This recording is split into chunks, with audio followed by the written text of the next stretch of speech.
ساديو ماني أسطورة السنغال واللي فرض قراره على المدير الفني لفريقه رغم ان هو ما كانش كابتن الفريق، وكمان كان سبب ان الفريق بتاعه يفوز في بطولة أفريقيا.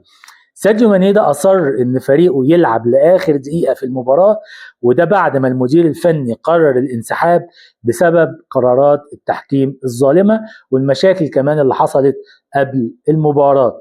لكن ساديو ماني في اللحظة دي وبعد ما الفريق كله يقرر ان هو يخرج، يقرر ساديو ماني لوحده ان هو يفضل في الملعب.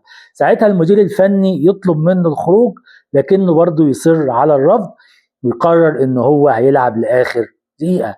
وحتى أسطورة الكورة لما نزل له اللي هو الحاج ضيوف، نزل له من المدرجات وكلمه علشان يخرج، برضه يرفض ساديو ماني ويفضلوا في جدال حوالي 18 دقيقة. ساديو ماني مصر على اللعب. بعدها بيخرج ساديو ماني عشان يجيب فريقه كله ويرفض قرار المدير الفني، وهو مش كابتن الفريق.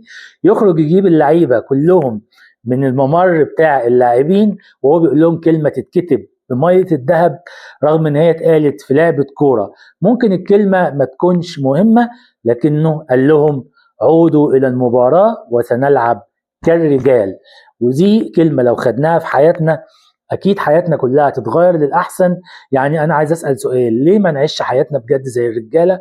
ليه لما بندخل حاجه مش بنكملها زي الرجاله، بدل ما بنسيبها ناقصه بحجه ان مش هقدر اكمل، رغم ان انت ممكن تكون خلاص على بعد خطوه من النجاح، لكن خوفك من النتيجه بيخليك تسيب حلمك وما تكملش. اللي عايز اقوله هنا ان انت يعني ببساطه لو عندك حلم او عندك هدف كمله للنهاية، وحط في دماغك حاجة واحدة ألا وهي إن العمل منا والتوفيق من ربنا سبحانه وتعالى لوحده.